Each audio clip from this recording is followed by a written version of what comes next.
રામ રામ દોસ્તો. તો તહવ્વુર રાણા કરીને જે 26/11 મુંબઈ એટેકનો જે એક સાજિશ કરતા હતો, માસ્ટર માઇન્ડ નહોતો પણ સાજિશ કરતા હતો, તો એને ભારત લાવવામાં આવ્યો છે અને એની ઉપર ઘણી બધી રાજનીતિ પાછી તેજ થઈ ગઈ છે. કોંગ્રેસમાં ડરનો માહોલ છે કારણ કે એ વખતે એ સત્તામાં હતી અને એની ઉપર હવે એના કેવા કેવા રાજ ખોલે એની ઉપર બધાને હવે ફોકસ છે. તો જોઈએ આ લોકો શું કહે છે, પછી આગળ વાત કરીએ.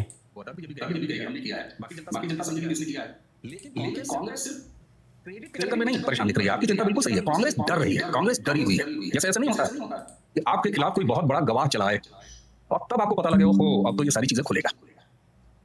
देखिए तहव्वुर राणा सीधे सीधे साजिश करता नहीं है, वो पीछे से रह के उसने सारी भूमिका, और इसीलिए डेविड कोलमैन की भी बात आ रही है कि उसको क्यों नहीं लाया जा रहा है। ऐसा क्या है जिससे डरी हुई है? और इंडियन गवर्नमेंट मोदी सरकार उसको वापस ले आई है ये जानते हुए भी कि हम उसको कैपिटल पनिशमेंट नहीं देंगे या नहीं दे सकते, तो फिर लाए क्यों और कांग्रेस घबराई क्यों? सारी बात इसी में छुपी हुई है। उसको लाया गया है, उसको जिंदा है रहना है, जितनी भी भगवान ने उसको उम्र दी होगी, लेकिन वो बहुत सारे राज उगलेगा। वो ये बताएगा कि 2000 जब ये मुंबई 9/11 हुआ तो उसको तुरंत दिग्विजय सिंह जैसे एक कांग्रेसी जंतु ने आरएसएस की साजिश अगर बताई, कसाब के हाथ में अगर कलावा था, तो दरअसल ये सारी साजिश किसकी थी? भारतीय सेना उस समय तैयार थी सर्जिकल स्ट्राइक के लिए, प्रेजेंटेशन दिया, वो भी सबूत और वीडियो स्टेटमेंट घूम रहा है, दर्शकों ने खूब देखा होगा, जानकारी में है। जिन्होंने उस प्लान को प्रेजेंट किया था टॉप ऑफिस के सामने, वो खुद आके कह रहे हैं और उन्होंने कहा कि जैसे ही हमने ये प्रेजेंट किया उसके थोड़ी देर के बाद पाकिस्तान ने उस फ्रंट पर जहां से हम एंटर करने वाले थे, हमारा प्लान था, वहां हैवी डिप्लॉयमेंट कर दिया। कौन था वो बताने वाले? वो पूछ रहे हैं, ये सवाल तो वो पूछ रहे हैं। वो कौन था पाकिस्तान का एजेंट भारत में जो शीर्ष पद पे था, टॉप लेवल पे था, जिसको टॉप लेवल पर दिए गए प्रेजेंटेशन की जानकारी तुरंत हुई और उसने पाकिस्तान को पासन किया। फांसी पर नहीं लटकाएंगे 166 लोगों की हत्या करने के प्लान में शामिल तहव्वुर राणा को, ये तो तय है। लेकिन वो कौन से राज हैं सर? और एनआईए जब इंट्रोगेशन करेगी, एनआईए वो सारे राज निकालेगी भारतीय कोर्ट में। और उस समय प्रधानमंत्री, आज के प्रधानमंत्री तब के मुख्यमंत्री नरेंद्र मोदी ने कहा था कि हम क्या उसे भारत की धरती पर लाके भारत के कानून के तहत उसको प्रोसिक्यूट नहीं कर सकते। 2011 का वो स्टेटमेंट और अब प्रधानमंत्री नरेंद्र मोदी ने वो पूरा किया है। कांग्रेस के लिए आने वाले समय में 9/11 में मुख्य साजिशकर्ता कांग्रेस थी, ये निकल के आएगा। और इसीलिए दिग्विजय सिंह ने तुरंत आरएसएस का नाम लिया, और जब आरएसएस है तो मातृ संगठन है भाजपा का, यानी अगर उसके पॉलिटिकल विंग कहिए तो उन्होंने भाजपा पर भी अटैक किया था और आरोप लगाया था। जी, इसका मतलब सर सीधा सीधा ये हुआ कि 26/11 जो कि कांग्रेस की सरकार का तत्कालीन यूपीए, जिसमें सर्वे सर्वा राजमाता थी, जिसके गृह मंत्री पी चिदम्बरम थे, जिन्होंने एक सेकंड नहीं लगाया और इसको हिंदू टेरर से जोड़ दिया। और उसके बाद पूरी कांग्रेस पार्टी जिस प्रकार से 26/11 की पूरी साजिश को हिंदू सेफ्रॉन टेरर की साजिश और आरएसएस द्वारा प्रायोजित, आयोजित, नियोजित अटैक करके जो हिंदू सनातनी हमारा जो इकोसिस्टम है या हमारा जो देश है उस पर सनातनियों को बदनाम करने का, और पाकिस्तान और पाकिस्तान में बैठे हुए तमाम आतंकवादी संगठनों को क्लीन चिट देने का, जो भाषा पाकिस्तान बोल रहा था या आज तक बोलता है इतने सालों से, उसको जो फॉडर चारा जो प्रोवाइड किया वो खुद कांग्रेस ने कर दिया। भाई आप अंतरराष्ट्रीय मंचों पे पाकिस्तान को कैसे घेरेंगे जब आपकी खुद की सरकार कह रही है कि नहीं 26/11 तो हमारे ही आरएसएस ने किया था, पाकिस्तान बेचारा इतना प्यारा बच्चा है वो कैसे कर सकता है? सर इस पूरी साजिश में, कांग्रेस की साजिश में, वो तुकाराम ओम्बले साहब का जो जांबाजी उन्होंने दिखाई, और वो जो कसाब अगर न पकड़ा गया होता तब तो इनके लिए बहुत आसान हो जाता। हालांकि अच्छा, मैं एक बात कई बार अपने मित्रों से करता हूं कि ठीक है कसाब के हाथ में कलावा था और दिग्विजय सिंह।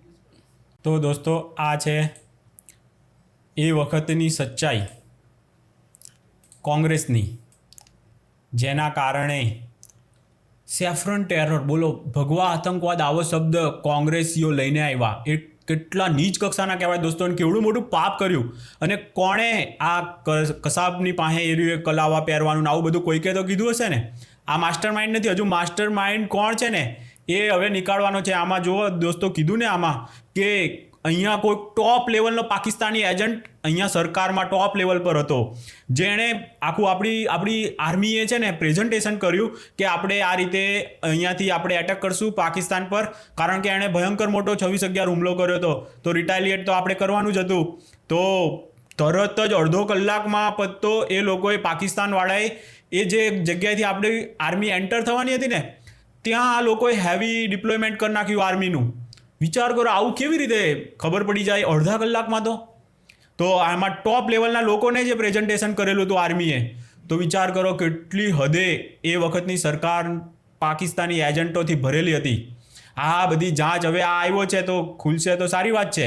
આને તો આપણે છે ને ફાંસીએ ના ચડાવી શકીએ, કારણ કે પેલા લોકોએ અમેરિકાએ આપણને આપ્યો છે તો એ બધી શરતે આપ્યો હશે. આપણી પાસે એવા કાનૂન હશે કે આપણે બીજાને અહીં લાવીશું અને મારશું નહીં. આવા બધા કાયદા કાનૂન હોય છે. એટલે પછી પણ એની પાસેથી ગુપ્ત રાજો તો મળી શકે ને, એવા રહસ્યો જે અહીંની સરકાર દ્વારા માસ્ટર માઇન્ડ કોણ હતું ને એ ઓળખવા માટે જરૂરી છે. તો આનાથી પાછી કોંગ્રેસમાં અત્યારે ડરનો માહોલ તો થઈ જ ગયો છે દોસ્તો. કારણ કે હવે આ કોના નામ લે, કારણ કે પેલો ખૂની હોય ને એને ખૂન કરતા જોઈ ગયા હોય, તો પછી જે જોનારો હોય એને પછી બોલાવે કોર્ટમાં, તો પછી કેટલો ડર રહી જાય પેલો બિચારો ખૂની. આ એવી હાલત અત્યારે થઈ રહી છે રાહુલની, કોંગ્રેસની, સોનિયાજીની. જોઈએ કંઈક સારા એવા એ લાવે તો કંઈક સારું એવું અંદરથી બધું બહાર આવી જાય તો સારામાં સારું છે. દેશને કેવી રીતે કોંગ્રેસે એટલો ભ્રષ્ટાચારથી બરબાદ કર્યો, પણ જે આણે જે આ જે ખતરનાકવાળું જે આર્મીથી લઈને ભારત દેશને જે બરબાદ કર્યો ને, એનું નુકસાન હવે કોઈ રીતે ભરાય એવું નથી દોસ્તો. વિચાર કરો આપણા ત્યાં એટેક થયો, અહીંના કોંગ્રેસના દિગ્વિજયસિંહને એ લોકો એમ કે આ તો RSSએ કરેલું છે, તો પાકિસ્તાનને તો કંઈ કરવાની જરૂર જ નથી, બધું જ આપી દીધું અહીંના જ આપણા જ ગદ્દારોએ. તો પછી દોસ્તો હજુ તો જ્યાં થાય એ પરથી આ તો સારું થયું, આણે કીધું ને કે કસાબ જીવતો પકડાણો ને, એટલે આ બધાની પોલપટ્ટી નીકળી. બાકી તો આ લોકો ક્લીન ચીટ હતી અને એ લોકોએ તો નક્કી કર્યું હતું કેવી રીતે RSSની આખી બુક બધું જ આપેલું હતું, કેવી રીતે RSSને આનો એ કર્યું છે. આવું બધું એ લોકોએ પાછું ઉપજાઈ કાઢ્યું કે જેથી કરીને હિન્દુઓને આતંકવાદી સિદ્ધ કરી દે. બોલો ભગવાન બચાવ. હજુ આવા લોકોને વોટ આપનારા કેવી નીચ કક્ષાના કહેવાય. કારણ કે સરદાર પટેલ જેવા, હું પટેલ સમાજમાંથી આવું છું, મને એમ થાય છે કે આવી નીચ કોંગ્રેસમાં સરદાર પટેલ હતા, એ હવે અત્યારે હોત તો કેટલો એમનો જીવ બળી જાત. એ તો હાર્દિકને એ બધાને થોડું ભાન થયું એ સારી વાત છે, નહીંતર એમાં જ ઘૂસી ગયા હતા હાર્દિક પટેલને. કેટલાય પટેલ સમાજના એમાં ઘૂસેલા હશે. તમે જુઓ ને આપણી સામે છે ગોધરા કાંડ, આખો આપણી ઉપર ઢોળી દીધો હિન્દુઓ ઉપર, જ્યારે આપણે તો વિક્ટીમ હતા. આપણી ઉપર તો 60 આપણા લોકોને મારી નાખ્યા હતા, છતાં પણ આપણે જ ગુનેગાર ઠેરવી દીધા એ લોકોએ કેટલા વર્ષો સુધી. અને આ મોદી સાહેબને બધાને અત્યારે શું કામ બેહાડે? આખો દેશ પછી જાગ્યો, ખબર પડી, તો અત્યારે મોદી સાહેબ એના ફળ ખાય છે. તો બહુ જરૂરી છે દોસ્તો, આવા હરામખોર પાર્ટીઓ જે દેશના નથી ત્યાં એ આપણા શું થવાના? કોઈ હું તો કહું મુસ્લિમ સમાજે પણ ઓળખવા જોઈએ આ લોકોને. તમે લોકો આને તમને વોટ બેંક સમજીને તમારું જ કરવા માટે આ બધું કરે છે, અને એમાં કેટલી નીચ હદે પહોંચી ગઈ છે. ભ્રષ્ટાચાર એટલો કર્યો હતો અને પાકિસ્તાનના ખોળામાં બેસીને કામ કર્યા છે. આવી હદે ગઈ છે તો એને વોટ આપતા કોઈ દેશભક્તનો જીવ કેમ ચાલે? એના કરતાં નોટામાં આપો હારો. પણ દોસ્તો છે હવે દેશમાં એવા લોકો છે, હવે શું કરી શકીએ? ઘણા હિન્દુઓમાં જ પડ્યા છે, મુસ્લિમોનો તો કોઈ વાક જ નથી. હિન્દુઓમાં જ એવા હરામખોરો પડ્યા છે જે દેશના નથી થતા ને ઇટલી સરકારના થઈ જાય છે. ઇટલીના પગ ચૂમીને એને તો ધોવાની જરૂર જ નહીં પડતી, એના સફેદ તો એમ જ કરી નાખે, ચૂમીને જ આમ સ્વચ્છ કરી દે.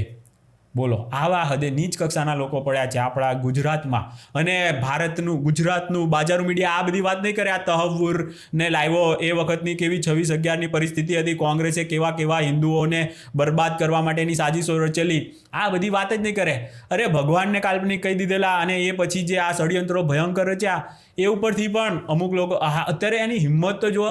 અમદાવાદમાં જ કોંગ્રેસ અધિવેશન ગુજરાતનું કંઈક કર્યું છે, તો એમાં એ બધા આવીને એમની મોજ મસ્તી. આપણી સહનશીલ શક્તિ છે જેથી કરીને આવા લોકોને આપણે વોટિંગ વખતે યાદ કરીને એને કેટલા વર્ષો થઈ ગયા 25 વર્ષ કે એનાથી વધારે થઈ ગયા છે કોંગ્રેસ અહીંથી ખતમ થઈ ગયું.